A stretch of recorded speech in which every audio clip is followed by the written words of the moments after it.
Halo Bapak Ibu semuanya. Saya pikir kita akan melihat sesuatu yang menarik ya menurut saya hari ini. Ini adalah topik yang sebetulnya sudah lama dibicarakan oleh banyak orang ya. Nah, ini topik ini Bapak Ibu saya akan tunjukkan ke kita sebentar. Oke, nah ini adalah Dr. J. Smith ya. Ini adalah seorang sejarawan ya. Salam semua ya Bapak Ibu yang ada di live chat. Apa kabar semuanya? Saya berharap semuanya dalam keadaan sehat. Selamat bermalam minggu bagi yang menikmati malam minggunya. Sebentar lagi ini ya, sebentar lagi tengah malam ya kan. Manfaatkan hari libur Anda untuk boleh menikmati bersama dengan pasangan. Yang sudah punya pasangan, yang belum punya pasangan, silakan berjuang ya, jangan tunggu semuanya layu. Jadi masih ada kesempatan, silakan berjuang ya. Nah, untuk yang Bapak Ibu yang sudah bersuami istri, silakan menikmati waktu bersama dengan keluarga, karena saya berharap ini diskusi kita hari ini ya, atau materi yang akan saya sampaikan hari ini akan menambahkan sesuatu yang baru untuk kita semua. Nah, materi ini sebetulnya bukan hal yang baru ya. Materi ini bukan hal yang baru, tetapi informasi yang sudah beredar di internet ya. Kalau misalnya kita lihat ya, kita cari misalnya di internet, kita cari misalnya namanya J. Smith ya, J. Smith, maka kita bisa dengan sangat jelas melihat ada banyak video-video dia sebetulnya yang di dalam presentasinya dia sudah mengatakan ini bertahun-tahun ya, dan sudah lama ya. Dia sudah mengatakan bahwa memang ini ada sesuatu yang perlu untuk diketahui oleh umat Muslim ya, karena selama ini dia menganggap bahwa Muslim tidak mengerjakan PR-nya gitu, tetapi justru hal ini dikerjakan oleh kebanyakan orang Kristen ya, dan J. Smith ini adalah seorang Kristen. Nah, dia justru mempertanyakan kenapa hal-hal seperti ini tidak dikerjakan oleh Muslim sendiri sebetulnya. Nah, malam ini kita akan melihat sesuatu yang menarik. Kenapa? Karena ada satu video yang menurut saya penting sekali ya. Judul videonya itu adalah dia bilang bahwa kekeliruan di dalam Al-Quran itu membuktikan bahwa Al-Quran itu dibuat oleh tangan manusia atau hanya sekedar buatan manusia. Nah, Bapak Ibu, terutama Muslim mungkin tidak setuju dengan apa yang dia sampaikan itu ya.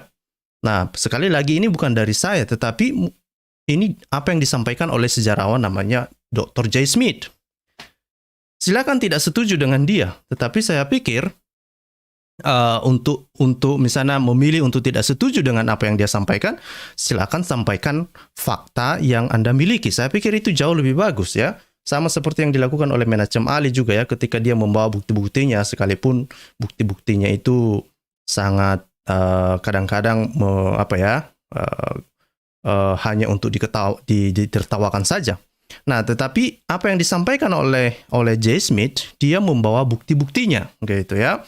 Dan kemarin kita sudah membahas apa yang disampaikan oleh Dr. Odon, tapi mungkin lain kali kita akan membahas itu lagi ya. Mereka ada video baru hari ini saya lihat. Nah, apa yang disampaikan sekali lagi yang disampaikan oleh J. Smith, dia mengatakan bahwa kekeliruan yang ada di dalam Al-Quran itu membuktikan bahwa Al-Quran itu hanyalah buatan manusia gitu. Loh, kok bisa? Kekeliruan apa sebetulnya yang dimiliki di dalam itu ya? Nah, J. Smith mengungkapkan misalnya ya, ini penting sekali ya. Kenapa? Karena ada banyak klaim yang dinarasikan, yang dinarasikan oleh banyak Muslim ya. Dia mengatakan misalnya di dalam dia membaca di sini misalnya di dalam surah 10 ayat 15 ya, surah 15 ayat 9, surah 18 ayat 27 dikatakan bahwa Allah SWT itu telah menjanjikan bahwa dia akan menjaga Al-Quran itu sendiri. Gitu. Itu yang dikatakan oleh J. Smith.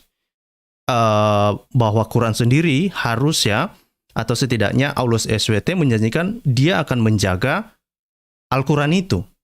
dan orang-orang tidak akan mungkin bisa mengubah-ubah isi Al-Quran. Gitu. Maka J. Smith berasumsi bahwa jika hal itu dilakukan oleh Allah SWT yang dianggap sebagai Tuhan, maka tidak mungkin di dalam Al-Quran itu ada kekeliruan.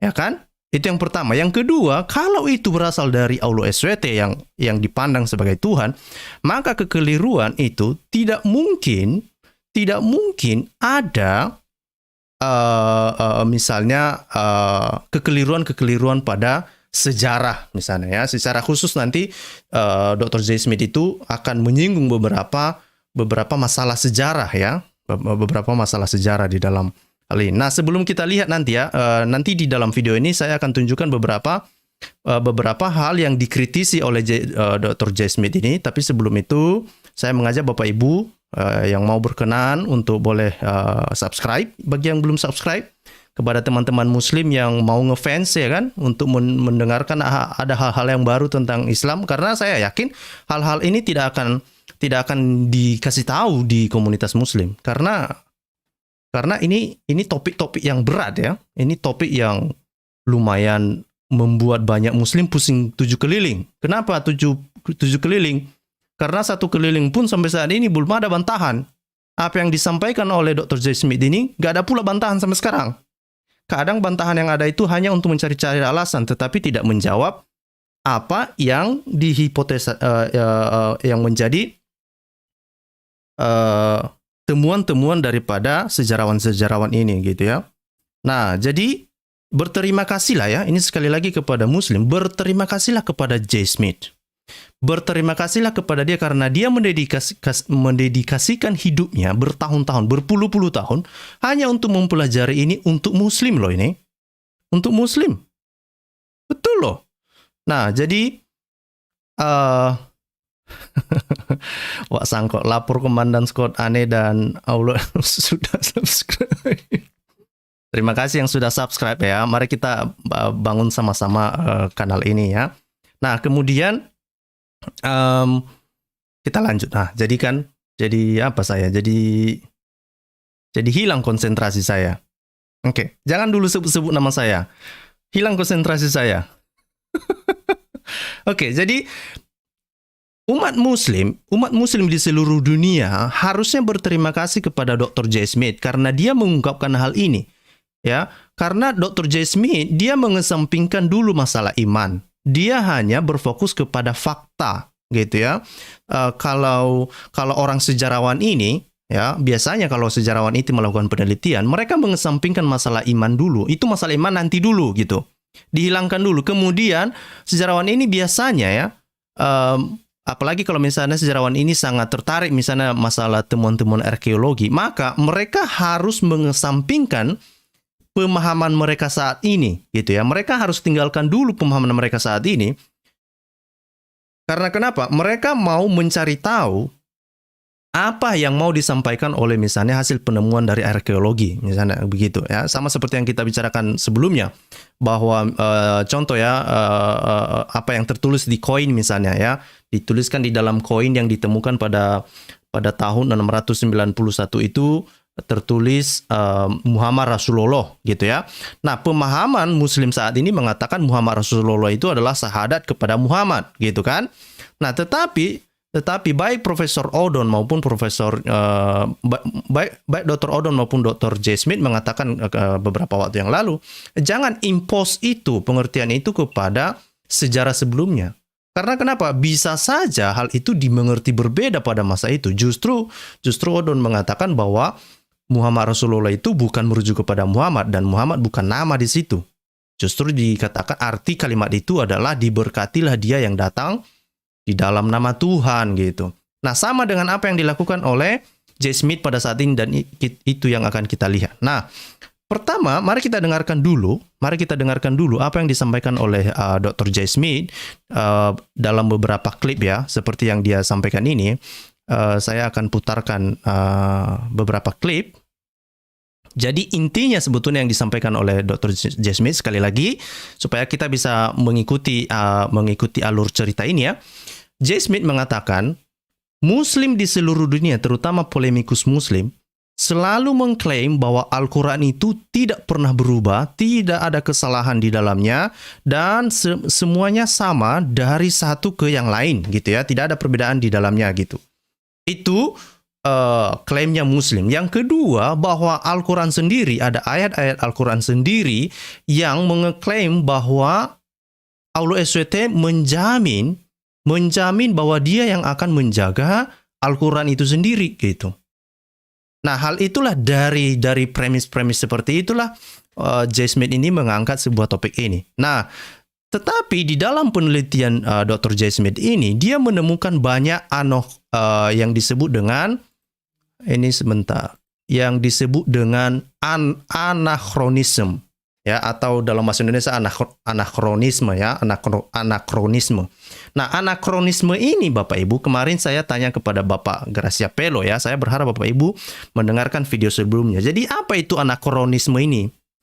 Anachronisme ini adalah sebuah kisah yang ini, ya, yang dikisahkan pada waktu yang salah atau pada tempat yang salah, gitu ya. Jadi misalnya begini, misalnya dibilang bahwa Gajah Mada telah bertemu dengan Soekarno, gitu. Tidak bisa, karena masanya Gajah Mada berbeda dengan masanya Presiden Soekarno. Nah, hal-hal seperti itu adalah contoh-contoh kecil misalnya di dalam anachronisme ini. Nah, dibilang J. Smith, ya, dari Al-Quran itu sendiri ada banyak anachronisme sejarah, ya, makanya disebut historical anachronism, gitu. Jadi, misalnya mari kita lihat misalnya apa yang dia sampaikan. Oke, misalnya J. Smith mengatakan, oke, mari kita dengarkan, ya. When you open the Quran, you will see in chapter 20, verse 85 to 87, and then also 95 to 97, that when Moses goes up to Mount Sinai, a Samaritan builds the golden calf. And it's very clear that this was a Samaritan because Moses said to him, "And what is your case, O Samaritan?" The problem is there were no Samaritans in 1400 BC. Samaritans were not created until the fall of the northern kingdom by Israel by Sargon II. Oke, jadi Bapak Ibu tahu nggak apa yang dimaksud oleh Dr. J. Smith? Ini pertanyaan ini sebetulnya saya tujukan kepada teman-teman Muslim, ya. Karena saya melihat di sini ada penggemar saya juga hadir, ya. Imam Murah, penjelajah waktu. Dia kan penggemar saya ini. Oke, nah, ini silakan menjawab pertanyaan Imam Murah ini. Silakan mengatakan atau silakan bantah apa yang disampaikan oleh Dr. J. Smith, karena kan kamu tidak suka melihat Dr. J. Smith. Nah, ini kan yang dia bilang misalnya di dalam surah 20 ayat 85 sampai 87, di situ dikatakan bahwa ada disebutkan tentang Musa dan orang Samiri. Mari kita buka dulu ayat Al-Qur'annya itu, ya. Surah 20 80. Ya, sebentar. Quran. Oke, sabar ya. Quran 20. Quran, wow. Nah, kita hari ini santai ya Bapak Ibu. Mana tadi? Quran 20 ayat 85. Mari kita lihat sama-sama. 85. Ini dia. Nah, jadi dikatakan di sini, ya, ini di dalam surah Al-Taha ini, ya, surah Taha. Al-Taha ini mulai dari ayat 85, 86, nanti kita baca dibilang, Allah berfirman, maka sesungguhnya kami telah menguji kaummu sesudah kamu tinggalkan, dan mereka telah disesatkan oleh Samiri. Nah, dibilang di sini bahwa di masanya Musa ini ada namanya kaum Samiri, ya. Nah, Samiri ini sebetulnya adalah merujuk kepada kaum Samaritan, ya.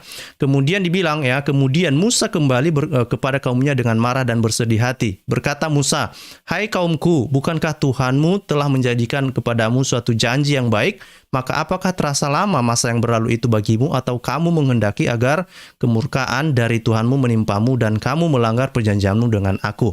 Nah, masalah dengan ayat ini, kata J. Smith, oke? Masalah dengan ayat ini, kata J. Smith, adalah bahwa orang-orang Samiri, ya, ini orang Samaritan ini, orang Samiri ini, itu tidak ada di masanya Musa. ada perbedaan waktu antara waktu Musa dan orang Samaritan. Gitu. Mana tadi si Imam Murah ini? Ini Imam Murah gitu. Oke? Nah, jadi ada beda waktu antara Musa dan Samiri itu 1400 tahun. Gitu. Jadi bayangkan itu 1 milenium, hampir 1,5 milenium, 1,5 milenia jauhnya. Tetapi Allah SWT mengatakan bahwa di masanya Musa ada orang Samiri gitu. Nah, ini adalah bentuk kesalahan sejarah gitu, atau disebut dengan historical anachronism gitu ya. Nah, jadi kenapa ada orang Samiri pada masa Musa? Nah, itu kan kalau ini sekali lagi ini yang disampaikan oleh J. Smith, tidak mungkin ini dari Tuhan. Itu yang disampaikan oleh J. Smith. Kalau itu dari Tuhan, tidak mungkin ada kesalahan sejarah ini. Gak mungkin. Masa Tuhan salah, nggak ngerti sejarah? Kan nggak mungkin kan? Nggak mungkin. Nah, jadi oleh karena ini, di sini sudah musim dingin soalnya, jadi saya harus sering-sering minum ya kan? Oke. Jadi karena ini terjadi kesalahan sejarah, maka ini tidak mungkin dari Tuhan yang Maha Tahu, yang tidak mungkin dia mengatakan sesuatu yang memiliki nilai sejarah yang keliru. Maka J. Smith mengatakan ini pasti ini buatan manusia. Manusia bisa salah, ya, Imam Murah bisa salah, ya, Menachem Ali bisa salah. Siapapun bisa salah, manusia bisa salah. Tapi Tuhan tidak. Nggak mungkin Tuhan bisa salah, gitu. Oke? Nah, itu masih satu ayat. Jadi ini sudah jelas-jelas ada jarak waktu sekitar hampir 1,5 milenia antara Musa dan orang Samaria ini ya. Nah, ini di sini dikatakan bahwa orang Samaria ya atau Samaritan were created after the fall of the northern kingdom of Israel by Sargon II, the Assyrian king, itu di tahun sekitar 722 sebelum Masehi gitu. Oke, jadi Imam Murah silakan mengecek kebenaran ini. Ya, kenapa Allah SWT mengatakan hal seperti ini gitu ya? Penjelasan apa yang masuk akal gitu ya? Penjelasan apa yang masuk akal? Saya memang sudah mencari-cari di internet ya, ada banyak polemikus Muslim untuk menjawab hal ini ya. Mereka mencoba-coba menghubungkan, oh ini Samiri ini bukan tidak semuanya berhubungan dengan orang-orang Samaritan yang muncul pada tahun 722 sebelum Masehi, tapi ada orang-orang yang disebut juga orang Samiri pada masa Musa. Jadi mereka mencoba untuk mutar-mutar lah gitu ya. Tapi tetap saja tidak bisa membuktikan secara kuat bahwa orang-orang Samiri ini satu masa dengan Musa. Oke, kita lanjut ya. That was in 722 BC. So how can you have Samaritans existing 700 years earlier? Oke, jadi dia bilang nggak mungkin. Bagaimana kamu bisa bagaimana Samaritan itu bisa hadir ya 724 tahun lah kira-kira gitu. Jadi itu terjadi perbedaan waktu gitu ya. Nah, kalau masalah sejarah ini memang rumit. Ya, kenapa rumit? Kita nggak bisa ngapa-ngapain di situ karena itu sejarah gitu. Ya. Kalau misalnya pengertian teologis, penafsiran misalnya ya penafsiran boleh salah ya kan. Tetapi kalau misalnya ini sejarah mau bagaimana? Ya kan? Rumit itu. Oke? Nah, lanjut ya. Ngapain ini dari Imam Murah ini saya kasih ini. Debat dong Scott lawan debater Muslim, takut dia. Ngapain saya debat? Ini kenapa nggak kamu jawab ini apa yang disampaikan oleh J. Smith? Memangnya saya lebih hebat dari J. Smith? Enggak lah. Ini saya belajarin dari J. Smith. Saya juga menggunakan videonya lagi. Ngapain saya harus berdebat samamu? Silakan aja jawab dari J. Smith ini. Saya hanya membantu teman-teman Muslim yang belum tahu video ini, yang belum tahu informasi dari Dr. J. Smith gitu.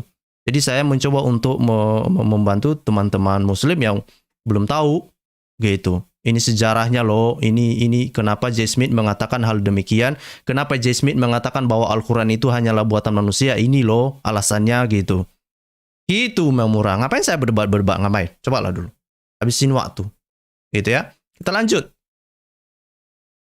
It gets a moss in, much too early. Remember, we talked about this mosque last night. That's the Dome of the Rock, and there's the Al-Aqsa Mosque. One was built in 691. The other was built in 710. In chapter 17, verse 1 of the Quran, it talks about the Masjid al-Haram and the Masjid al-Aqsa, but it talks about from the great mosque to the farthest mosque. Assuming that therefore that is referring to the Miraj that I referred to last night, where Muhammad went from Mecca up to Jerusalem. The farthest mosque would be in Jerusalem. The difficulty is there were no Muslims in Jerusalem. Nah, perhatikan di sini ya. Yang dikatakan di dalam surah 17 ayat 1 ini adalah masalah lokasi Masjid Al-Aqsa dan Masjid Al-Haram. Karena ini berhubungan dengan peristiwa Isra Mi'raj. Nah, banyak ini kan, banyak muslim percaya bahwa peristiwa Isra Mi'raj itu adalah sebuah peristiwa sejarah, sebuah peristiwa yang dapat dipercaya, sebuah peristiwa yang benar-benar dialami oleh Muhammad gitu ya.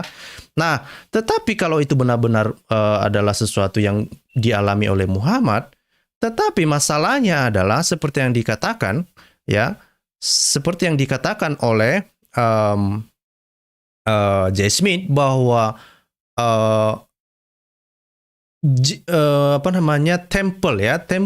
tempelnya Yahudi saja pun yang di Yerusalem itu sudah dihancurkan pada tahun 70 setelah Masehi gitu ya. Itu bagaimana pula itu ada misalnya Dome of the Rock atau Masjid Al-Aqsa di sana, dan kemudian belum ada muslim di Yerusalem pada saat itu ketika dia merujuk pada saat itu. Jadi sekali lagi ini adalah alasan kedua yang dikatakan oleh J. Smith, mengatakan bahwa ini tidak mungkin ini dari Tuhan. Lokasi aja pun salah, bukan hanya waktu yang salah tapi lokasi pun salah gitu. Kira-kira gitu. Oke? Jadi sekali lagi kepada teman-teman muslim, silahkan menjawab J. Smith ya. Saya sudah kasih linknya itu di deskripsi video ini. Silahkan ke sana, bantah dia, lakukan penelitian, bantah dia, tunjukkan bukti. Ya, J. Smith kan ngomong kan pakai bukti nih. Ini kan ditunjukkannya. Oh, ini loh waktu Dome of the Rock ini apakah ada di tahun 691 atau bukan gitu. Ini Masjid Al-Aqsa ini adanya di tahun 710 AD gitu kan. Miraj itu terjadi pada tahun 621 AD. Bagaimana bisa kecuali muslim mengatakan bahwa Muhammad itu telah melakukan ini perjalanan waktu gitu, macam time machine itu ya, time travel machine itu gitu kan, bisa mengunjungi masa depan ya, bisa mengunjungi masa depan atau mengunjungi masa sebelumnya gitu. Nah, inilah yang dikatakan historical anachronism ya. Kita dengarkan apa yang berikutnya ya. Ini mengenai Isra Mi'raj. Padahal peristiwa Isra Mi'raj ini loh Bapak Ibu, ini sangat terkenal, dan itu adalah salah satu mereka percaya, muslim percaya bahwa peristiwa Isra Mi'raj inilah di mana Muhammad menerima perintah tentang sholat loh. Jadi ini penting sekali. Ya kalau itu penting sekali, kenapa ini bisa salah gitu? Gitu. Kenapa ini bisa salah gitu ya? Nah, ini sih Imam Murah, kita membicarakan Al-Quran, dia membahas tentang firman Tuhan. Ini memang lucu. Harusnya Imam Murah bersyukur dong kita membahas ini gitu. Nah, selanjutnya adalah bukti ketiga ya dari J. Smith. Mari kita dengarkan apa yang disampaikan dengan bukti ketiga. Verse 10 to 11 of the Quran, it talks about David and that he was to make full coats of mail and circulate precisely the links, meaning chainmail. David lived in 1000 BC. There was no chainmail. They didn't have that technology in 1000 BC. Coats of chainmail were not invented until 200 BC. Oke. Jadi ini misalnya kita lihat di dalam surah 34 ayat 10 sampai 11. Oke. Mari kita lihat. Surah berapa tadi? Surah 34. Mana ini surah 34? Ini kenapa semua ini? Oh. Oke. Surah 34 ayat 10 sampai ke 11. Oke, ini kelihatan ya Bapak Ibu, ini saya perbesar. Oke, saya berharap ini kelihatan. Oke. Jadi mulai dari ayat 10 dibilang begini. Dan sesungguhnya kami telah kami berikan kepada Daud kurnia dari kami. Kami berfirman, hai gunung-gunung dan burung-burung, bertasbihlah berulang-ulang bersama Daud, dan kami telah melunakkan besi untuknya. Nah, ini di sini kan dibilang melunakkan besi untuknya, ya. Kemudian yaitu buatlah baju besi. Nah, ini baju besi yang besar-besar, dan ukurlah anyamannya dan kerjakanlah amalan yang saleh. Sesungguhnya aku melihat apa yang kamu kerjakan. Di dalam bahasa Inggris dibilang, ini terjemahan siapa ini? Terjemahan Hilal dan Khan. Nah, kenapa saya memilih terjemahan Hilal dan Khan ini? Ini adalah salah satu terjemahan yang banyak direkomendasikan oleh banyak polemik oleh cendekiawan Muslim, ya. Yang katanya terjemahan Hilal Khan ini adalah terjemahan yang mendekati, ya, yang mendekati bahasa Arab gitu. Nah, apa yang dikatakan, ya? Kita akan coba di sini di ayat 10 dikatakan, and indeed we bestow grace on David from us, saying, O you mountain, glorify with him, and you bird also, and we made the iron soft, ya, iron soft for him, saying, make you perfect coats. Nah, ini dibilang tadi yang dibilang Dr. Jay tadi itu mengenai perfect coats of mail, ya, coats of mail, balancing well the rings of chains armor, and work you righteousness. Truly I am all sure of what you do. Jadi dibilang J. Smith, ini adalah baju besi ini. Ya, baju besi yang ini tidak ada di zaman Daud. Ini ada di zaman, ya, ada di zaman sekitar tahun 200 sebelum Masehi. Sementara zaman Daud itu ada 1000 tahun sebelum Masehi. Jadi ada beda sekitar 800 tahun tentang beda waktu, ya, peristiwa ini. Ya, sekali lagi itulah alasan ketiga dari Dr. J. Smith mengatakan bahwa Al-Quran itu bukanlah dari Tuhan, tapi hanyalah buatan manusia. Kenapa? Karena kalau ini dari Tuhan, tidak mungkin kesalahan sejarah ini bisa salah, atau kekeliruan sejarah ini bisa salah. Ini pastilah dari manusia, itu yang dibilangnya, ya kan? Nah, itu adalah bukti yang ketiga. Mari kita lihat bukti yang keempat. Ya, mari kita lihat bukti yang keempat. 100 years later. It misplaces crucifixions too early. In the story of Pharaoh and Moses, the sorcerers who could not keep up with with Moses, they were taken out and they were crucified. That's in 1400 BC. You see that in Surah 7, ayat 120 to 124, and in chapter 20, verse 71. In the story of Joseph, which is in 1800 BC, again, a Pharaoh takes the baker and crucifies him. You can't have crucifixions that early, because crucifixions were not introduced until 500 BC. Oke, jadi dibilang ini adalah bahwa Allah menyebutkan tentang peristiwa penyaliban pada masa Firaun, ya, itu sekitar pada masa 1447 sebelum Masehi, ya. Kemudian ketika misalnya peristiwa tentang Yosef, ya, di masa Joseph Faraoh lah, ya, itu sekitar tahun 1800 sebelum Masehi. Nah, kemudian itu penyaliban ini bahkan tidak digunakan atau tidak dilaksanakan di Mesir. Gitu. Mari kita lihat misalnya di dalam surah 7 120 sampai 124, ya. Nah, surah 7 100 berapa tadi? 120 sampai 124 dikatakan begini. Dan ahli-ahli sihir itu serta-merta menyiarapkan diri dengan bersujud, dan mereka berkata, kami beriman kepada Tuhan semesta alam, yaitu Tuhan Musa dan Harun. Firaun berkata, apakah kamu beriman kepadanya sebelum aku memberi izin kepadamu? Sesungguhnya perbuatan ini adalah suatu muslihat yang telah kamu rencanakan dalam kota ini untuk mengeluarkan penduduknya daripadanya. Maka kelak kamu akan mengetahui akibat perbuatanmu itu. Demi sesungguhnya aku akan memotong tangan dan kakimu dengan bersilang secara bertimbal balik. Kemudian sungguh-sungguh aku akan menyalib kamu semuanya. Jadi inilah, ya, di dalam bahasa Inggris dibilang di ayat 24 ini, surely I will cut off your hands and your feet on opposite side, then I will crucify you.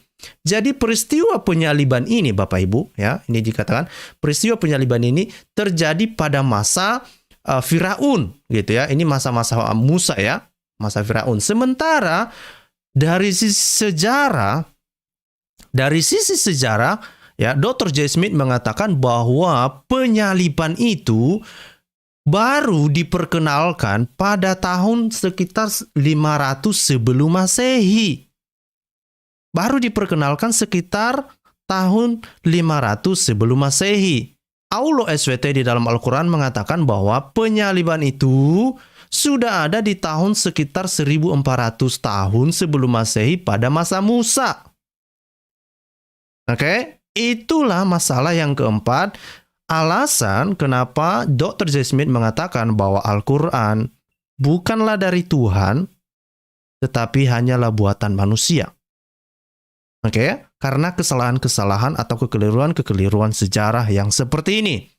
Kita lanjut ya. They were not ever used in Egypt as well. Thus, the Quran's crucifixions are in the wrong place, and they're about 1,000 to 1,300 years too early. Now, the one place it should have got the crucifixion right, it gets it wrong. The crucifixion of Jesus Christ.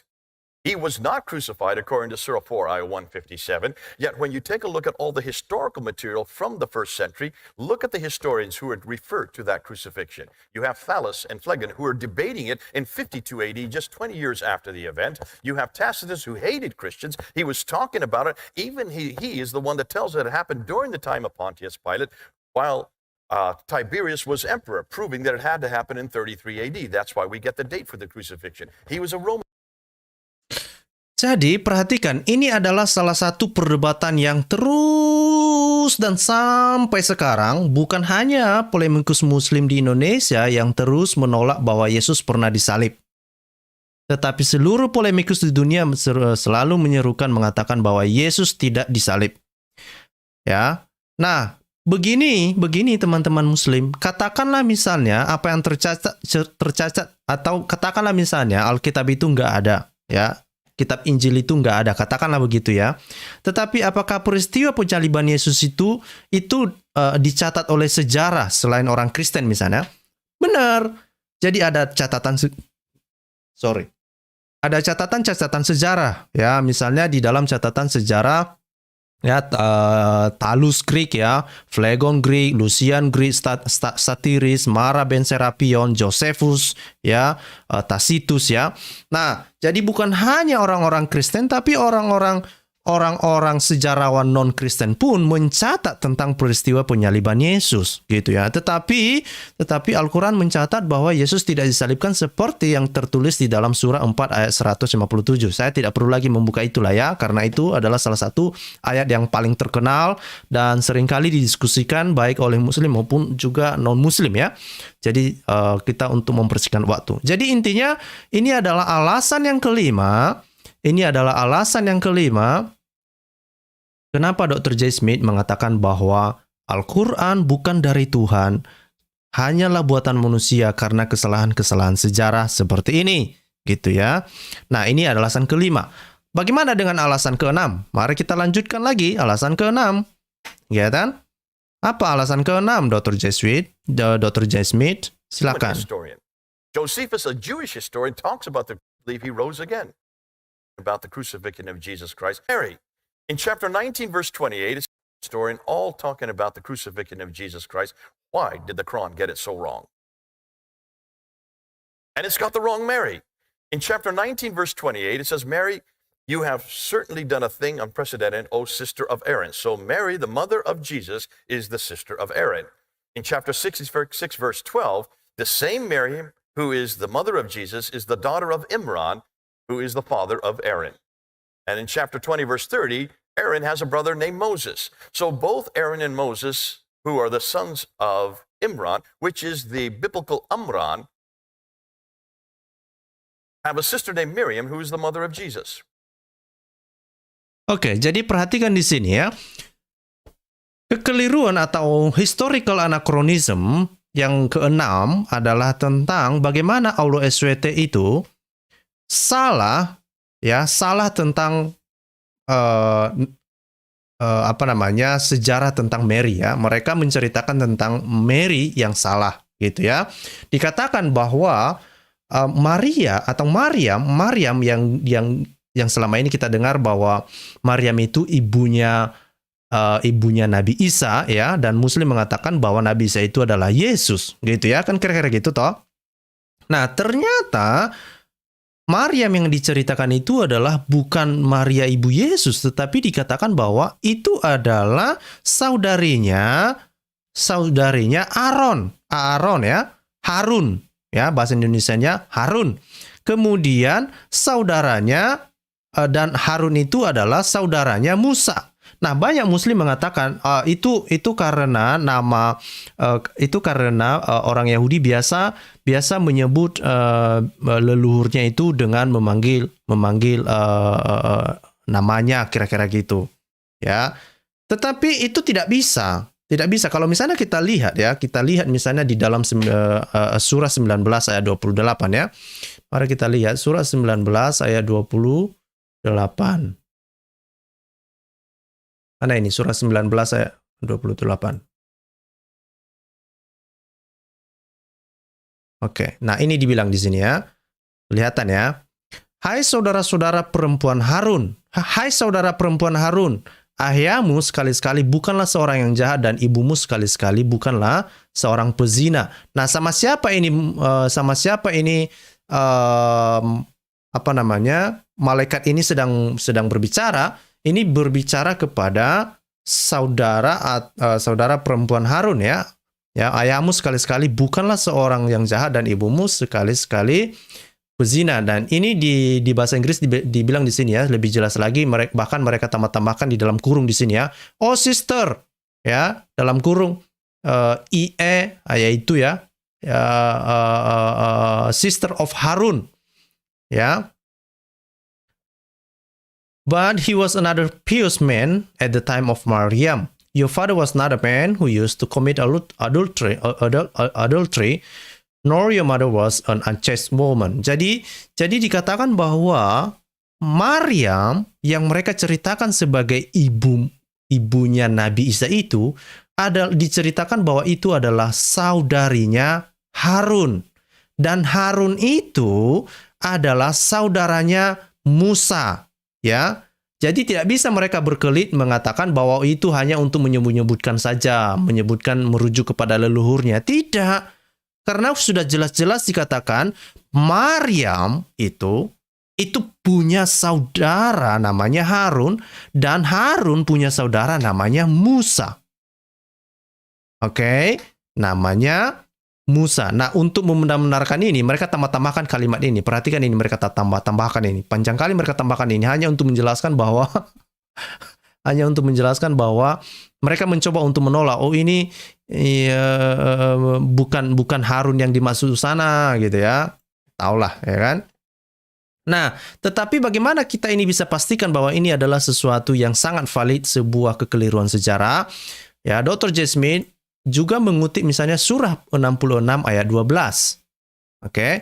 Apa yang dikatakan dalam surah 66 ayat 12 dikatakan ya. Ini surah Tahrim ini, surah kesukaan saya ini, surah favorit saya ini. Oke. Nah, iya panjang kali tanda kurungnya memang. Nggak ngerti saya kenapa panjang kali tanda kurungnya. Nah, ini juga banyak kali tanda kurungnya lagi nanti. Di ayat 12 ini dikatakan ya. Dan ingatlah Maryam binti Imran. Oke.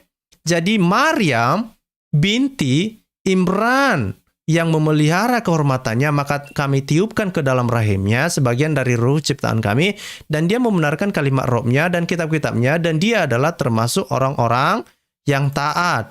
Jadi artinya apa? Bahwa di dalam surah 66 ayat 12 ini memang Maryam itu adalah putrinya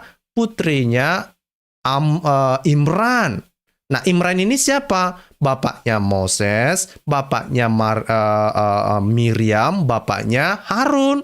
Maka ini adalah hal yang menunjukkan secara valid bahwa bukan hanya Maryam, penyebutan nama Maryam itu merujuk kepada leluhurnya, tetapi memang betul Maryam yang dimaksud di dalam ayat Al-Quran ini, menurut pendapat Dr. J. Smith, adalah memang dikatakan sebagai putri dari Imran. Maka sekali lagi ini ya, kita bisa lihat sendiri ya, apakah ini benar-benar dari Tuhan atau bukan. Kenapa bisa kesalahan seperti ini bisa salah gitu ya. Nah, mungkin mereka membicarakan tentang Miriam. Ya, kalau kita lihat-lihat ya, kalau kita berpikir ya, coba dipikirkan sejenak. Memang saudaranya ini ya, Harun ada namanya Miriam ya sama Moses itu. Nah, kemungkinan mereka berpikir ya, Maryam ibu Yesus itu atau Maria ibu Yesus itu adalah Miriam, saudarinya Musa dan Harun. Gitu ya. Nah, tidak mungkin kalau Tuhan, kalau Allah ST adalah Tuhan yang Maha Tahu, tidak mungkin kesalahan-kesalahan yang hal seperti ini bisa terjadi. Yang membuat banyak muslim saat ini tidak bisa menjawab dan bahkan kelimpungan untuk menjawab hal seperti ini. Karena itu jelas-jelas tertulis di dalam ayat Al-Quran. Atau misalnya di dalam surah 20 ayat 30 ya, dikatakan di sini. Ini semakin untuk memperkuat bahwa memang mereka sebetulnya Maryam yang mereka bicarakan itu adalah Miriam yang saudarinya Harun dan Musa. Ya, apa yang dikatakan di dalam surah 20 ayat 30? Nah, gini dibilang di sini, dan jadikanlah aku untukku seorang pembantu dari keluargaku, yaitu Harun, saudaraku. Teguhkanlah dengan dia kekuatanku dan jadikanlah dia sekutu dalam urusanku. Jadi perhatikan di sini Bapak Ibu ya, bahwa Miriam itu ya, jadi Harun itu atau Musa, ini di ayat sebelumnya itu kan Musa ya, karena Musa yang berkata dan kemudian berkata-kata kepada Tuhan, dan kemudian Musa itu mengatakan Harun itu adalah saudaranya gitu ya. Jadi Bapak Ibu, perhatikan ini. Sekali lagi Allah SWT mengatakan bahwa kan dia yang memberitakan, dia yang bercerita kepada Jibril ya. Jibril menceritakan kepada Muhammad. Kan kira-kira gitu toh. Maka itu berasal dari Tuhan, harusnya tidak boleh salah. Tetapi yang dibicarakan oleh Allah SWT bahwa Maryam, ibunya Nabi Isa, itu adalah saudaranya Musa dan saudaranya Harun. Ini jauh, hampir 2.500 tahun jaraknya. Hampir ya. Oh, bukan ya. Ini jaraknya itu ada sekitar 1.400 tahun. 1.400 tahun jaraknya. Ya, Maria ibu Yesus itu justru lahir sekitar 1.400 tahun setelah masa Harun dan Musa. Bagaimana hal ini bisa terjadi? Imam Murah jangan pura-pura tidur. Ya, teman-teman muslim yang lain jangan pura-pura tidak tahu ini. Jangan pura-pura nggak tahu. Jangan pura-pura bilang, itu nggak ada masalah. Tidak apa-apa. Ya ini masalah ini. Masa masalah sejarah nggak mau diurusi gitu? Gitu ya. Itu sudah yang ke-6 ya. Diingat ya. Ini yang ke-6. Saya berharap juga Bapak Ibu yang di live chat mencatat ini. Ya, supaya nanti ketika kita ketemu muslim, tanyakan aja sama mereka ini, kenapa Allah SWT ya menceritakan tentang Maria yang salah gitu ya. Dan biarkan mereka itu biarkan mereka mencoba untuk menjelaskan sambil berputar-putar. Biarkan aja sambil ketawa-ketawa aja lah. Ya kan? Nah, masih ada nggak historical anakronisme yang lain? Masih banyak Bapak Ibu. Ini ya, mari kita lanjutkan. Misalnya, apa yang dikatakan di sini? Mari kita dengarkan.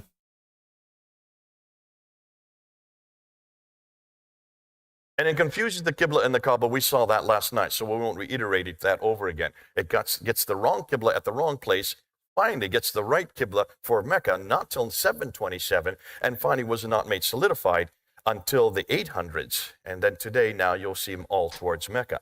It also completely confuses where the Kaaba is and does not understand that the Kaaba, it can be any place where their worship is done in many different sanctuaries.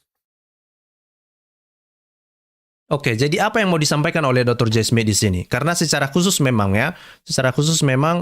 ini menarik ya, dan bahkan ini sampai berseri-seri ya, maksudnya berseri-seri ya. Ini ditampilkan di dalam kanal YouTube-nya Dr. J. Smith. Nah, apa masalah dengan masalah kiblat ini ya, dan masalah Ka'bah?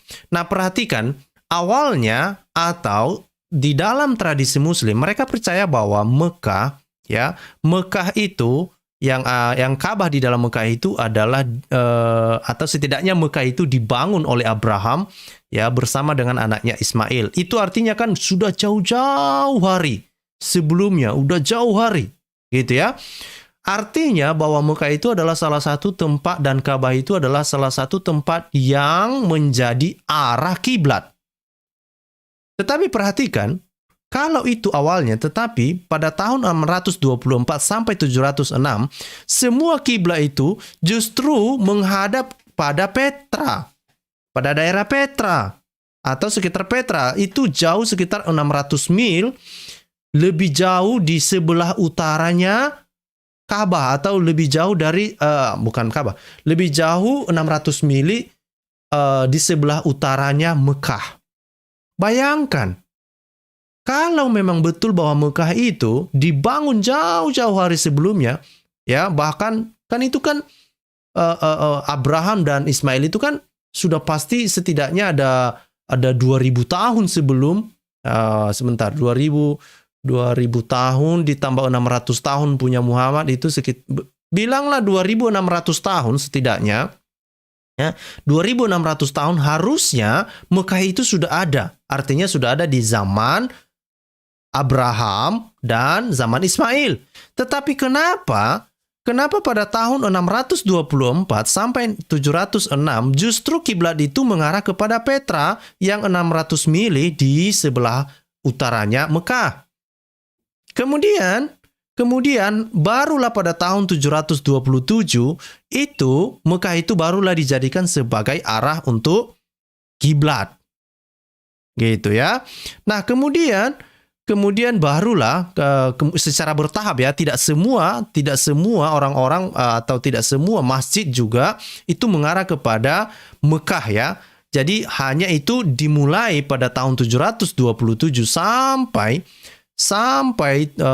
tahun-tahun diikuti pada tahun-tahun setelahnya, barulah akhirnya mengarah atau berkiblat pada Mekah pada tahun 822 sampai 218. Oke? Jadi kenapa hal itu bisa terjadi? Padahal itu dibilang, itu Mekah itu awalnya dibangun oleh Abraham dan Ismail dan tidak pernah berubah, itu memang ditetapkan Allah SWT sebagai arah kiblat. Lah kenapa di tahun 624 sampai 706 itu bahwa kiblat itu justru itu mengarah ke lokasi Petra? Nah, teman-teman muslim, ayo dong bantah jawaban argumen-argumen dari Dr. J. Smith ini. Mengapa kiblat itu bukan ke Mekah pada tahun itu? Ada apa? Apakah Petra itu pernah dijadikan sebagai tempat penyembahan bagi muslim atau tidak? Atau apa penjelasannya gitu? Sampai sekarang masih membingungkan banyak orang. Ini ada apa ini? Bagaimana sejarah Islam ini bisa terbentuk gitu ya? Gitu. Nah, masih ada. Itu adalah masih yang ketujuh. Ya, itu yang ketujuh. Selanjutnya apa? Mari kita dengarkan. It can be any place where they worship. Chapter 28, verse 38, mentioning that Haman is an Egyptian. Chapter 40, verse 36 to 37, Pharaoh talks to Haman. The problem is Egypt never built any towers, as according to this story. They built pyramids. More than that, we know that Haman was not an Egyptian name. It is a Persian name, and we see him referred to in the story of Esther in chapter 3, verse 1. Pharaoh lived in 1500 BC, whereas Haman, the Persian Haman, lived in 510 BC. They never met each other because there was about 1,000 years between them. Oke. Jadi sudah didengarkan bahwa misalnya, ya mari kita lihat, mari kita baca dalam bahasa Indonesia surahnya ya kan. Surah 28 ayat 38. Oke. Apa yang ada di dalam surah 28 ayat 38 ini Bapak Ibu? Mari kita baca. Dan berkata Firaun, hai pembesar kaumku, aku tidak mengetahui Tuhan bagimu selain aku, maka bakarlah hai Haman. Nah, perhatikan di sini ya, ada Firaun dan ada Haman. Untuk tanah, lihat, kemudian buatkanlah untukku bangunan yang tinggi supaya aku dapat naik melihat Tuhan Musa, dan sesungguhnya aku benar-benar yakin bahwa dia termasuk orang-orang pendusta. Nah, apa masalah di sini? Apa masalah di sini Bapak Ibu? Ya. Nah, Dr. J. Smith mengatakan bahwa Mesir, ya, ini mari kita baca lagi, ada satu ayat lagi ya, dari surah 40:36, ini dia, ya, mulai dari ayat 36, surah Ghafir ya, mulai dari ayat 36, dan berkatalah Firaun, hai Haman, nah sekali lagi ini Haman ya, buatkanlah bagiku sebuah bangunan yang tinggi supaya aku sampai ke pintu-pintu. Nah, ini ya, Haman kemudian dibuatkanlah bangunan yang tinggi supaya aku sampai ke pintu-pintu, yaitu pintu-pintu langit supaya aku dapat melihat Tuhan Musa dan sesungguhnya aku memandangnya seorang pendusta. Demikianlah jadikan Firaun memandang baik perbuatan yang buruk itu dan dia dihalangi dari jalan yang benar dan tipu daya Firaun itu tidak lain hanyalah membawa kerugian. Orang yang beriman berkata, hai kaumku, ikutilah aku dan aku akan menunjukkan kepadamu jalan yang benar. Oke. Nah, kemudian masalahnya apa? Ya, Dr. J. Smith mengatakan bahwa Mesir tidak pernah membangun tower. Ya, tidak pernah karena Firaun itu kan adanya di Mesir. Sudah, terus Firaun menyuruh Haman untuk membangun tower. Ya kan? Nah, padahal menurut sejarah Mesir tidak pernah membuat tower, tidak pernah membangun sebuah tower. Bukan hanya itu lagi, ternyata Haman itu bukanlah orang Mesir, tapi orang Persia. Apa? Haman itu bukan orang Mesir, itu orang Persia. Dan masalah lebih parahnya lagi apa lagi? Bahwa Firaun dan Haman itu tidak pernah ketemu. Loh, kok nggak ketemu? Karena Farao ya. Farao ini hidup pada tahun 1500 sebelum Masehi. Sementara Haman itu hidup di tahun sekitar 510 sebelum Masehi. Dan mereka tidak pernah ketemu, Bapak Ibu. Mereka tidak pernah say, halo. Halo Farao. Halo Haman. Ya kan? Nah kan di sini dibilang kan Firaun ya kan? Firaun. Nah, Farao ya, dalam bahasa Indonesia kan dibilang Farao gitu ya. Tapi bahasa Indonesia dibilang Firaun. Jadi Firaun dan Haman itu nggak pernah ketemu. Nggak pernah ketemu. Bagaimana Firaun menyuruh orang yang tidak pernah ketemu? Dia mimpi gitu. Dia ngomong dalam mimpinya, saya ketemu Haman. Dalam mimpi saya ketemu Haman orang Persia. Karena kan Firaun kan ada di Mesir. Terus mungkin dia bermimpi, aduh saya bertemu dengan Haman. Dalam mimpi saya dia kusuruh untuk membangun tower. Tak bisa. Tak bisa kayak gitu. Firaun dan Haman tidak hidup sezaman. Dan sekali lagi Haman itu orang Persia. Ya, orang Persia. Itu adalah yang ketujuh. Apakah mungkin nggak kesalahan-kesalahan sejarah ini bisa dilakukan oleh seorang Tuhan yang Maha Tahu? Ya, kalau mereka akui bahwa Allah SWT itu adalah seorang Tuhan yang Maha Tahu, bagaimana kesalahan hal ini bisa dijelaskan gitu? Bagaimana? Oke? Selanjutnya bagaimana? Mari kita baca lagi. Mari kita dengarkan lagi ya apa yang dikatakan oleh Dr. J. Smith ya. Nah, dikatakan oleh Dr. J. Smith, ini misalnya masalah kisah Alexander the Great. Ini kan salah satu cerita yang sangat disukai oleh Christian Prince ya. Sangat disukai oleh CP. Ya, cerita-cerita tentang Alexander the Great ya. Nah, mari kita lihat di dalam surah 18 ayat 96. Ya, surah 18 ayat 96 dibilang di sini ya tentang Zulkarnain. Ya kan? Alexander the Great. Nah, apa dibilang di sini? Berilah aku potongan-potongan besi, hingga apabila besi itu telah sama rata dengan kedua puncak gunung itu, berkatalah Zulkarnain, tiupkanlah api itu, hingga apabila besi itu sudah menjadi api, dia pun berkata, berilah aku tembaga, agar aku kutuangkan ke atas besi panas itu. Gitu ya. Jadi intinya bahwa Zulkarnain itu ada dia melakukan pembangunan lah. Pembangunan apa ya? Itu dia menggunakan besi, ya, menggunakan besi dan ini kok cuma dikasih besi aja di sini dibilang ya, dibilang kan di sini give me pieces of iron, ya, give me pieces of iron. Jadi dibilang menggunakan besi ya. Nah dibilang terus itu untuk membangun sebuah tembok ya. Sebuah tembok yang sama rata dengan kedua puncak, kedua gunung ya. Tetapi masalahnya apa? tidak ada historical record atau tidak ada catatan sejarah tentang bangunan ini. Di mana bangunan yang diceritakan oleh Allah SWT ini? Di dalam sejarah manusia nggak ada. Bukan hanya itu lagi, ya. Bukan hanya itu lagi, ya. Apakah ini terjadi pada tahun 330 sebelum Masehi? Ya kan? Padahal ini dibilang bahwa tidak ada catatan sejarah di dalam catatan Zulkarnain. Tidak ada.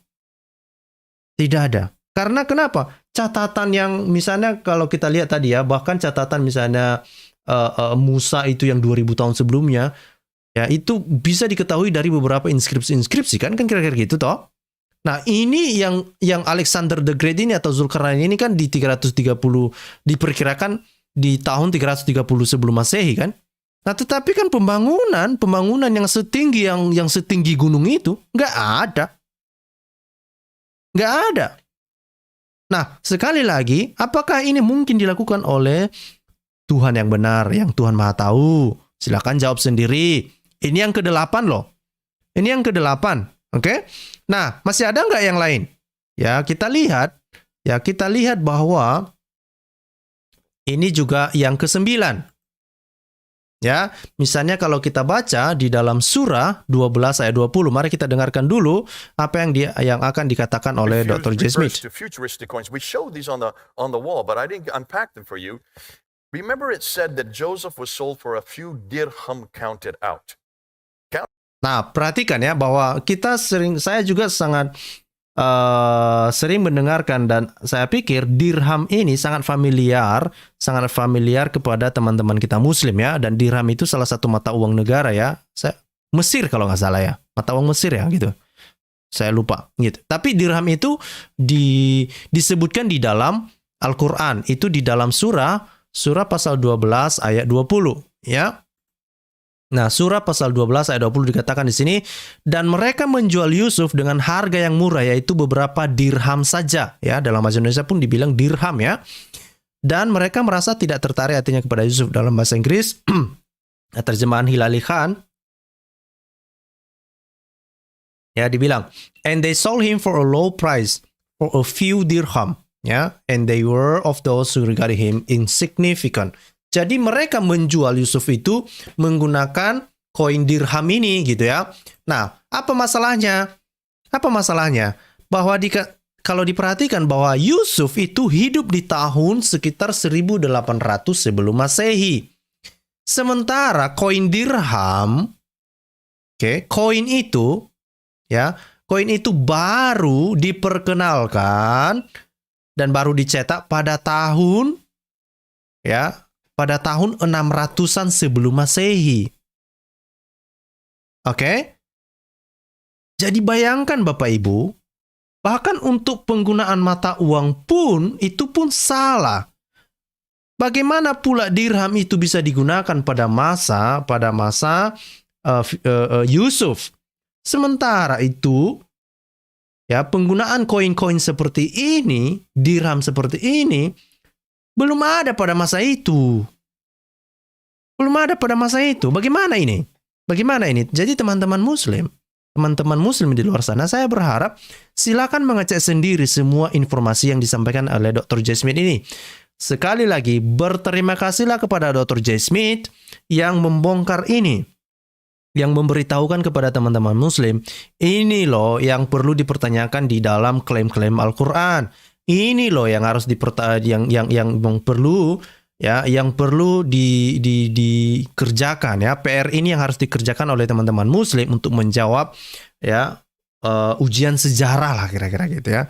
Untuk menjawab ujian sejarah seperti ini.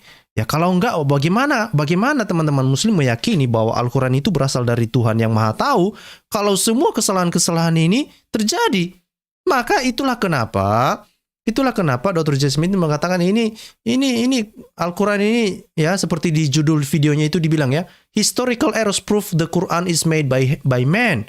Artinya Quran itu ya ditulis hanya sekedar ditulis oleh tangan manusia lah kira-kira gitu, hanya sebuah karya manusia gitu ya. Counted out means coins, am I correct? If you're counting out, there must be coins. There were no coins at the time of Joseph in 1800 BC. coins were not invented until the 600s by the Lydians.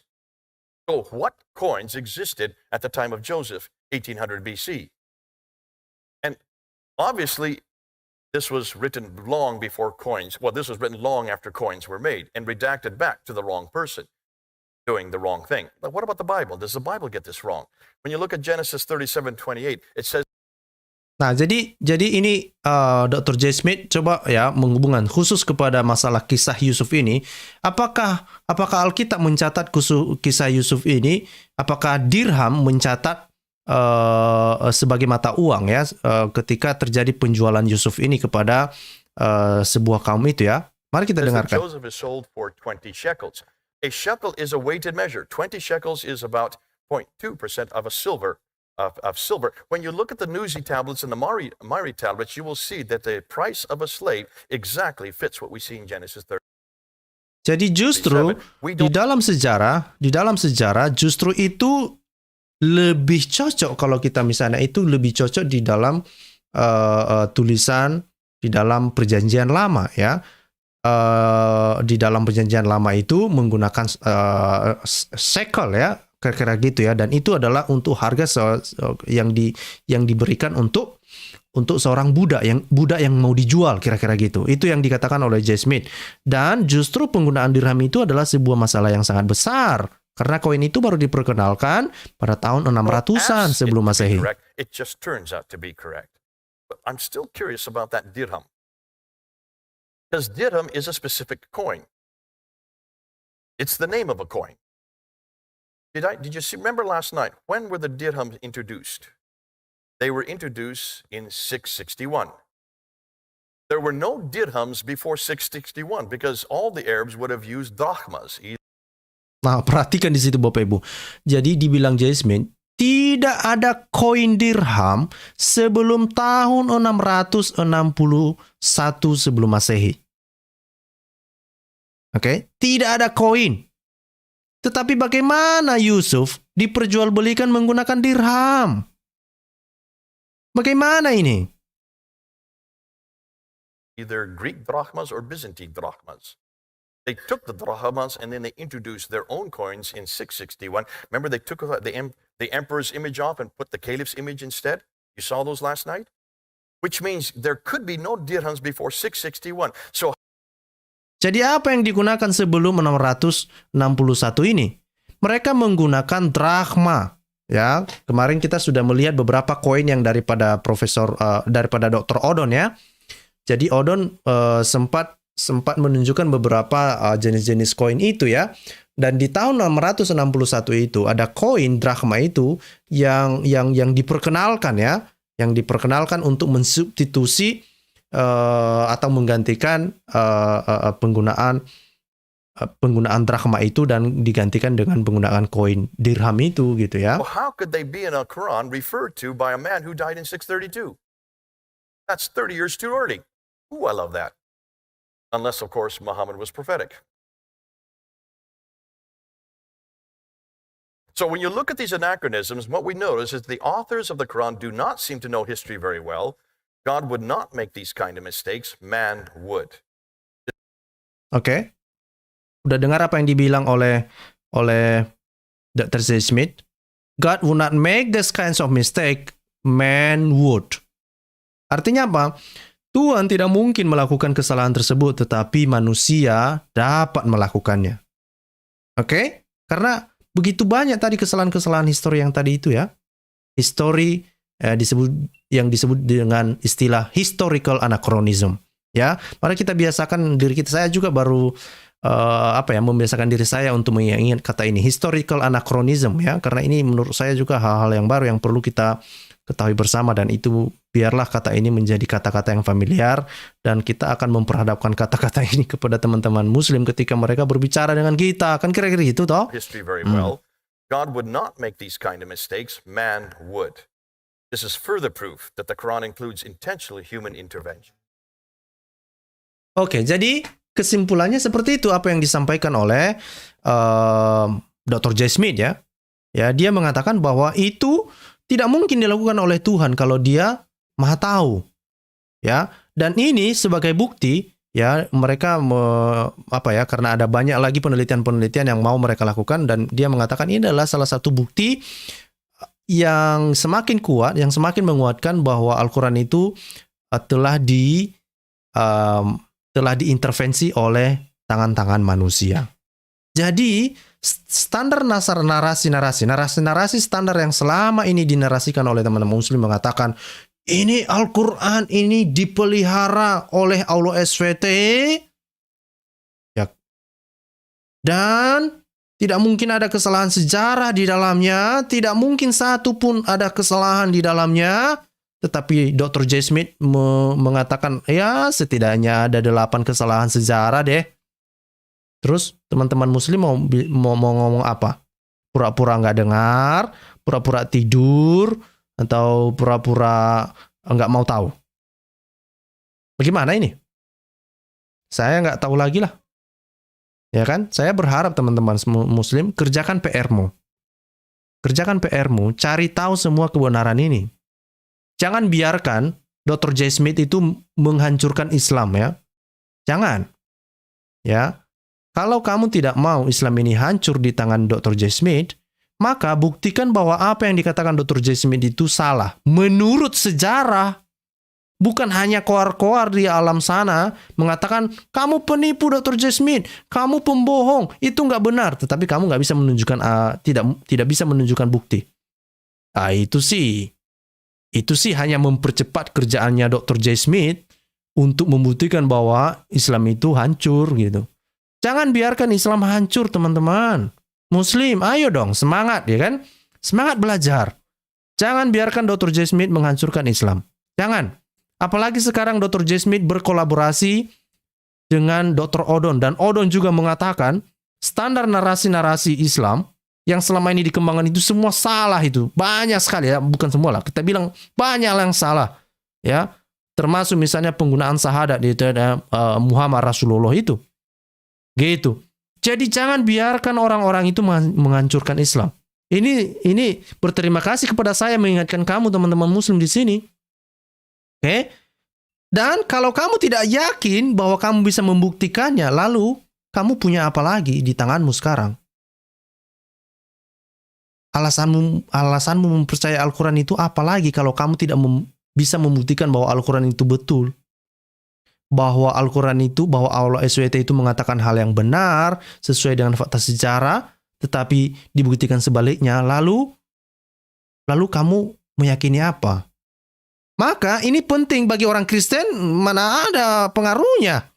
Tidak ngaruh, mau benarkah secara sejarah Islam itu, gak ngaruh juga sama orang Kristen. Mau salahkah sejarah Islam itu, gak ngaruh juga sama orang Kristen.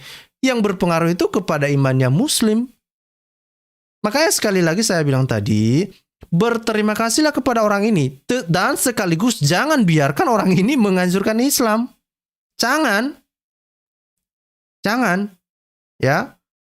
Jadi berterima kasihlah. Ya, sekarang kalian juga berterima kasih kepada saya. Karena saya membantu kalian untuk mengerti apa yang disampaikan oleh Dr. J. Smith. Ini yang saya maksud ini teman-teman Muslim ya. Kalian harus berterima kasih juga lah kepada saya. Saya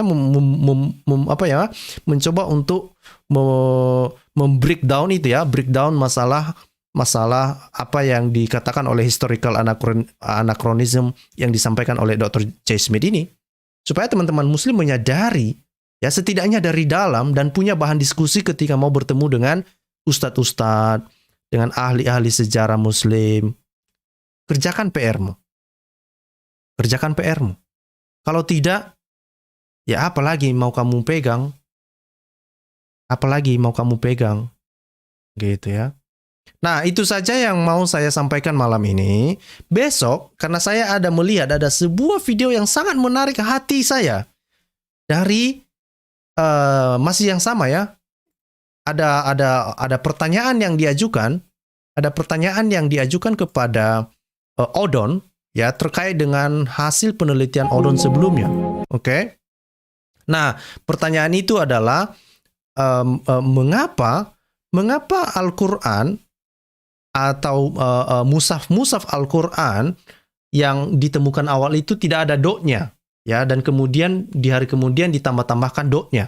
Dan itu pertanyaan itu besok akan kita bahas. Saya sudah menonton video ini. Bapak Ibu juga saya berharap menonton video ini supaya kita ketika saya menyampaikan sesuatu besok, Bapak Ibu juga bisa mengetahui apa yang saya maksud ya.